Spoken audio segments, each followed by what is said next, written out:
Hello friends, welcome to the health world. మీరు ఎప్పుడైనా గమనించారా? మీరు వైరల్ ఇన్ఫెక్షన్కి గురైనప్పుడు రుచిని, వాసనని రెండింటినీ కోల్పోతుంటారు. ఆ టైంలో మీరు ఏం తిన్నా సరే ఆ రుచిని, అది ఇచ్చే ఆనందాన్ని అనుభవించలేరు.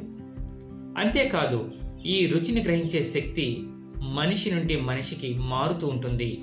కొంతమంది రుచిని ఎక్కువగా గ్రహించితే కొంతమంది అసలు రుచిని గ్రహించలేరు, దాని ఆనందాన్ని అనుభవించలేరు. మనం రుచిని గ్రహించే శక్తిని ఇంప్రూవ్ చేసుకోవచ్చా? ఈ వీడియో ద్వారా తెలుసుకుందాం. అవునండి, ఖచ్చితంగా మనం రుచిని గ్రహించే శక్తిని ఇంప్రూవ్ చేసుకోవచ్చు. మన నాలుకపై ఉన్నటువంటి టేస్ట్ బడ్స్ మన పుట్టుకతో నిర్మితమై ఉంటాయి. వాటి నంబర్ని మనం ఇంక్రీజ్ చేసుకోలేము. కానీ కొన్ని పద్ధతుల ద్వారా మన రుచిని గ్రహించే శక్తిని రోజు రోజుకి ఇంప్రూవ్ చేసుకుంటూ ఓవర్ టైం పీరియడ్ అద్భుతమైన రుచిని మనం ఆస్వాదించగలుగుతాం. మొదటి అలవాటు, ఈ ఉరుకుల పరుగుల జీవితంలో మనం ప్రశాంతంగా కూర్చునే టైం అనేది లేదండి. మనం ఏం తింటున్నామో, ఎంత తింటున్నామో గ్రహించకుండా తిని కాలం వెంట పరిగెడుతూ ఉంటాం. దాని ద్వారా రుచిని గ్రహించే శక్తి రోజు రోజుకి మనం కోల్పోతుంటాం. ప్రశాంతంగా కూర్చొని మనం ఏం తింటున్నాం, అది పులుపుగా ఉందా, ఉప్పగా ఉందా, తీపిగా ఉందా, కారంగా ఉందా, కమ్మగా ఉందా అనేది గ్రహిస్తూ స్లోగా భోంచేయాలి, చిన్న చిన్న ముద్దలతోటి. ఇది మొదటి అలవాటు. రెండవ అలవాటు, మనం రుచిని నాలుక ద్వారా కాకుండా ఎక్కువ పర్సెంటేజ్ ముక్కు ద్వారా అనుభవిస్తూ ఉంటాం. ముక్కు వాసన పనిచేయలేదనుకోండి, నాలుక ఆ టేస్ట్ని పూర్తిగా గ్రహించలేదు. రుచి యొక్క కమ్మదనాన్ని అనుభవించాలి అంటే ముక్కు స్మెల్ని ఇంప్రూవ్ చేసుకోవాలి. అది ఎలా సాధ్యపడుతుంది అంటే, ముక్కుకు సంబంధించినటువంటి ఎటువంటి వ్యాధి లేదనుకోండి, జలుబు కావచ్చు, ఈ తుమ్ములు కావచ్చు, ఇంకేదైనా సరే ఈ వైరల్ ఇన్ఫెక్షన్ కావచ్చు, ఇవేమీ మనకు లేకుండా ఉన్నట్లు చూసుకున్నట్లయితే ఈ స్మెల్ని గ్రహించే శక్తి కూడా ముక్కుకి అందుతుంది. అప్పుడు రుచిని గ్రహించే శక్తి కూడా ముక్కుకి అందుతుంది.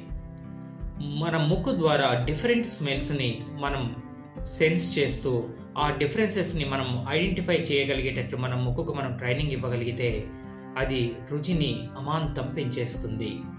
మనకు దేవుడు ప్రసాదించినటువంటి ఆహార పదార్థాల్లో ఒక్కొక్క ఆహార పదార్థానికి ఒక్కొక్క రుచి ఎందుకు ఇచ్చాడు?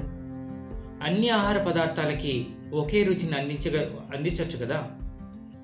సో మనం ఒక్కొక్క ఆహార పదార్థాన్ని మనం దానికి ఉన్న రుచిని ఆస్వాదిస్తూ డిఫరెంట్ ఫ్లేవర్స్ని మనం అనుభవించినట్లయితే రుచిని గ్రహించే శక్తిని కూడా పొందగలుగుతాం. వెజిటేబుల్స్కి ఒక రుచి ఉంటుంది, ఫ్రూట్స్కి ఒక రుచి ఉంటుంది, నట్స్ అండ్ సీడ్స్కి ఒక రుచి ఉంటుంది, వాటర్కి ఒక రుచి ఉంటుంది. మనం ఎప్పుడైతే ఈ రుచిని మనం గ్రహించగలిగినట్లయితే మన మైండ్కి మనం ట్రైనింగ్ ఇస్తున్నట్టండి రుచిని గ్రహించే శక్తిని ఇంప్రూవ్ చేసుకోవడానికి.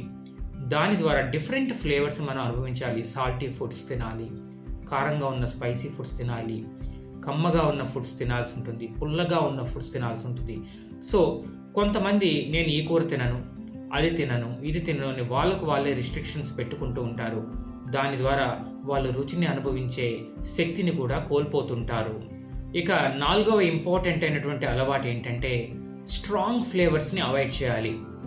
కొన్ని ఆహార పదార్థాలు చాలా ఉప్పగా ఉంటాయి, చాలా కారంగా ఉంటాయి. కొన్ని ఆహార పదార్థాలు కొన్ని ఆహార పదార్థాలకి ఆ లక్షణాలు విపరీతంగా ఉంటుంది. వాటిని అవాయిడ్ చేయాలి. Avoid strong flavours can improve your sense of taste. రోజువారీ మనం రెగ్యులర్గా ఎక్కువగా నీరు తాగాలండి. ఎప్పుడైతే మనం ఎక్కువ నీరు తాగుతామో మన నోరు తడి ఆరిపోకుండా ఉంటుంది. ఎప్పుడైతే తడి ఆరిపోకుండా ఉంటుందో రుచిని గ్రహించే శక్తి కూడా నాలుకకు పెరుగుతుంది. సో రెగ్యులర్గా మనం పుష్కలంగా నీరు తాగినట్లయితే మన సెన్స్ ఆఫ్ టేస్ట్ కూడా మారుతుంది. నీట్గా బ్రష్ చేసుకొని డైలీ టంగ్ క్లీనింగ్ చేయడం చాలా ఇంపార్టెంట్ అండి. ఈ టంగ్ పైనటువంటి ఒక లేయర్ని మనం తొలగించినట్లయితే మనం తినే ఆహారాన్ని డైరెక్ట్గా మనం టేస్ట్ బడ్స్కి అందించిన వాళ్ళం అవుతాం. అప్పుడు ఆ టేస్ట్ని గ్రహించే శక్తి కూడా మనకు పెరుగుతుంది. టంగ్ క్లీనింగ్ చాలా ఇంపార్టెంట్ అండి. ఇంకా స్మోకింగ్ కూడా అవాయిడ్ చేయాలి. ఈ స్మోక్ ఏం చేస్తుందంటే మన టేస్ట్ బడ్స్ని డైరెక్ట్గా అఫెక్ట్ చేస్తుంది. అవి టేస్ట్ని గ్రహించే శక్తిని కోల్పోయేటట్లు చేస్తాయి. కాబట్టి ఈ స్మోకింగ్ని కంపల్సరీగా అవాయిడ్ చేయాల్సి ఉంటుంది. ఇవండి మన రుచిని పెంచుకోగలిగినటువంటి అద్భుతమైన చిట్కాలు. మీకు ఈ కంటెంట్ నచ్చినట్లయితే మన ఛానల్ని సబ్స్క్రైబ్ చేసుకొని 10 మందికి షేర్ చేయండి. Thank you very much.